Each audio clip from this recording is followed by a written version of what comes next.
రాష్ట్రంలో ఈరోజు జంగల్ రాజ్ అనేది ఏ స్థాయిలో ఉంది అని అంటే ప్రజాస్వామ్యం ఎప్పుడో కూని అయిపోయి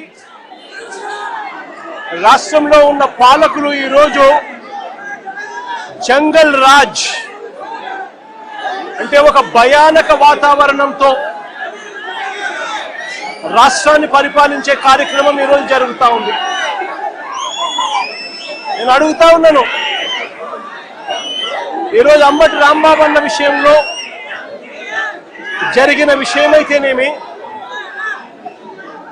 ఈ మధ్యకాలంలో జరిగిన జోగి రమేష్ ఇంటి మీద దాడి విషయమైతేనేమి, విడుదల రజనీ అమ్మ మీద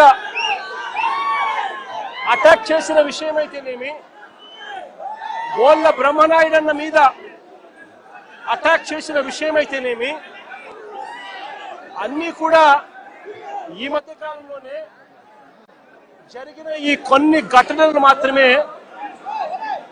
ఉటకరించినా కూడా జంగల్ రాజ్ అనేది ఏ స్థాయిలో ఉంది ఈ రాష్ట్రంలో అన్నది ఇట్టి అర్థమయ్యే విషయాలు. నేను అడుగుతా ఉన్నాను, అంబటి రాంబాబు అన్న చేసిన తప్పేమిటి అని అడుగుతా ఉన్నా.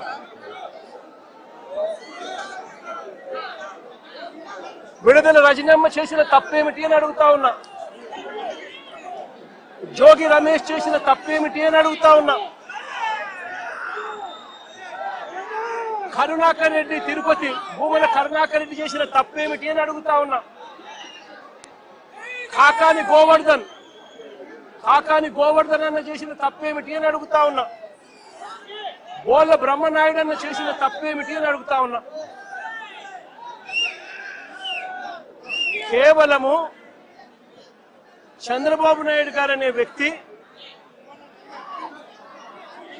గత సంవత్సరంన్నర నుంచి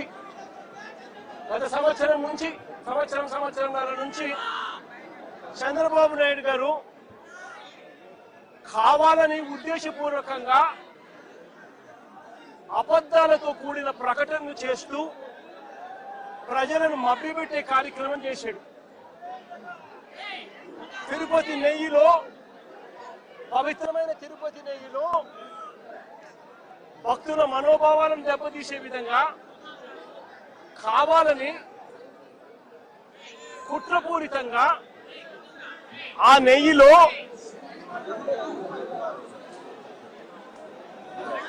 జంతువుల కొవ్వు ఉందని, గొడ్డు మాంసం కొవ్వు ఉందని,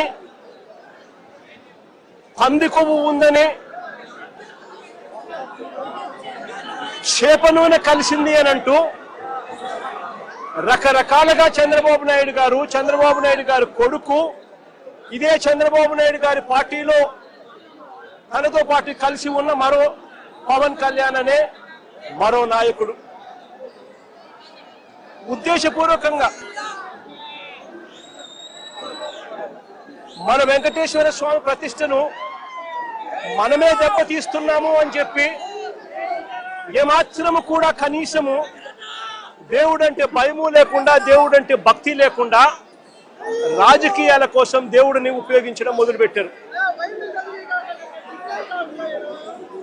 వీళ్ళు చేసిన ఆరోపణలు ఏదైతే ఉన్నాయో ఆ ఆరోపణలన్నీ కూడా అవాస్తవము అని ఏకంగా NDDB National Dairy Development board,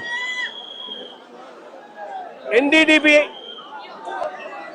NDRI National Development Research Institute, ఈ రెండు కూడా కేంద్రానికి సంబంధించిన ల్యాబులు. కేంద్రానికి సంబంధించిన ఈ ల్యాబులు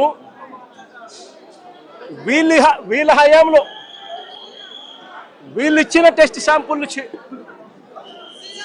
అవి శాంపులింగ్ టెస్ట్ శాంపుల్ కూడా అనలైజ్ చేసి వాళ్ళు సిబిఐ ఆధ్వర్యంలో అనలైజ్ చేసి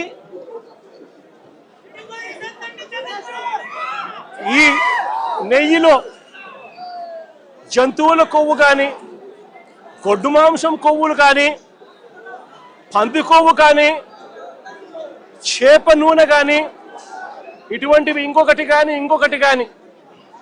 ఇటువంటివి అవి ఏవి లేవు అని చెప్పి నిర్ధారణ చేసి సర్టిఫికెట్లు ఇస్తే ఆ సర్టిఫికెట్లు సాక్షాత్తు సిబిఐ వాళ్ళ సిబిఐ ఛార్జ్ షీట్లో ఈ ఎన్డీడీబీ సర్టిఫికెట్, ఎన్డీఆర్ఐ సర్టిఫికెట్ రెండు కూడా పెట్టి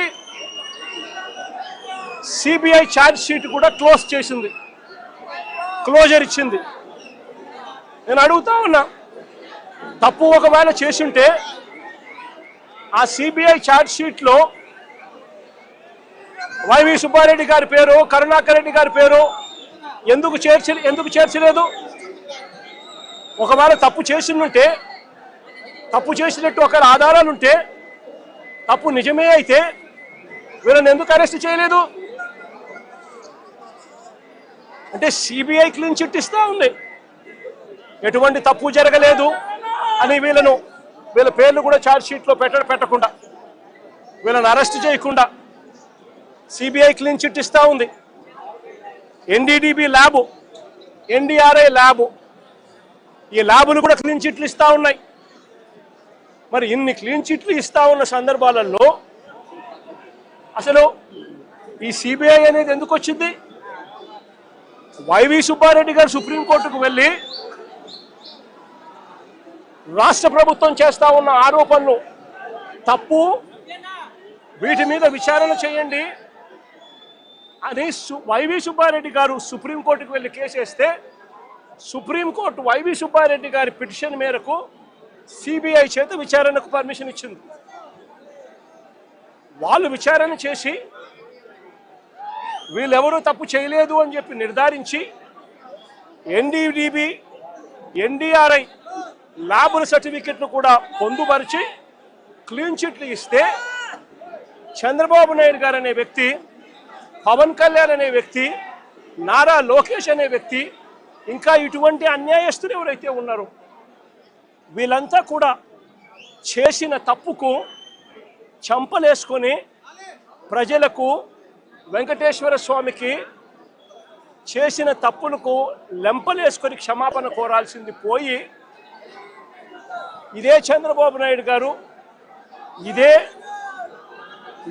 ఇదే లోకేష్ అనే చంద్రబాబు నాయుడు గారి కొడుకు, ఇదే పవన్ కళ్యాణ్ అనే ఇంకొక వ్యక్తి, వీళ్ళంతా కూడా కూడబలుపుకొని మళ్ళీ అదే అబద్ధాలను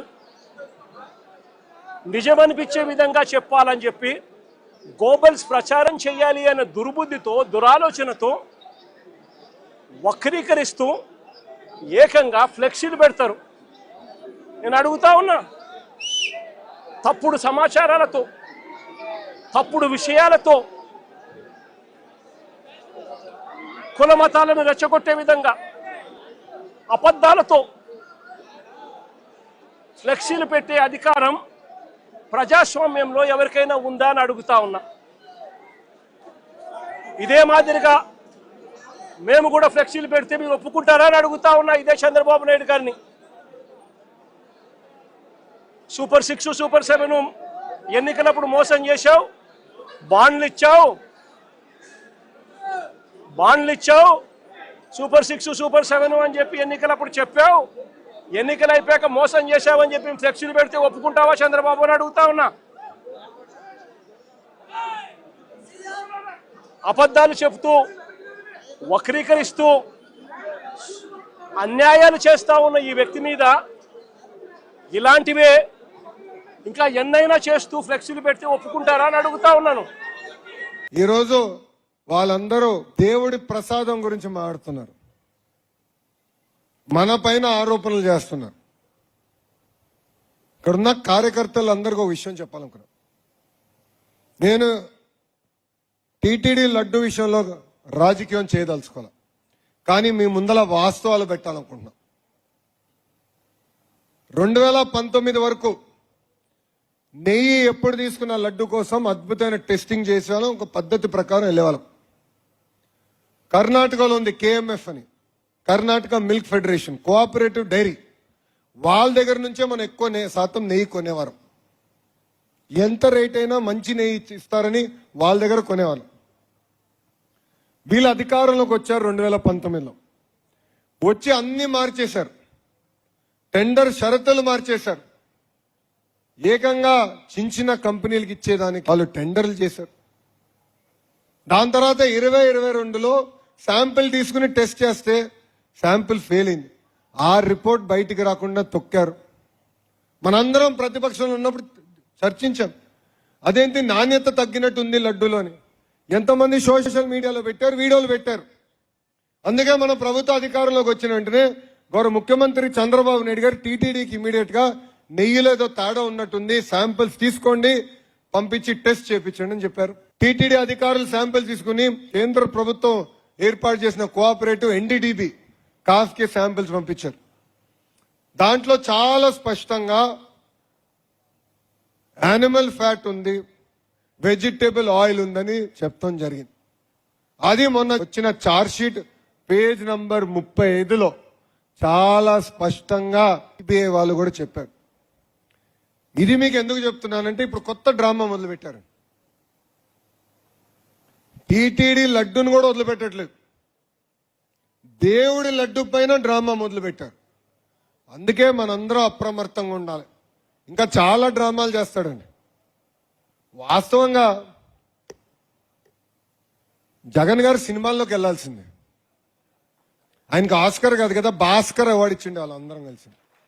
అంత అద్భుతంగా నటిస్తాడు. వాళ్ళే తప్పులు చేస్తారు, వాళ్ళే కల్తీ నెయ్యి సప్లై చేస్తారు, తిప్పి మన్ అంటారు. అదేంటో నాకే అర్థం అవుతుంది. కోడి కత్తి మన పైన చెప్పారు.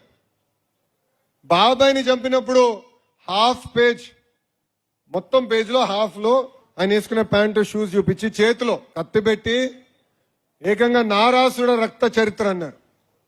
ఇప్పుడు దాని గురించి చర్చ. గుల్కరాయ్ అట్లనే చెప్పారు.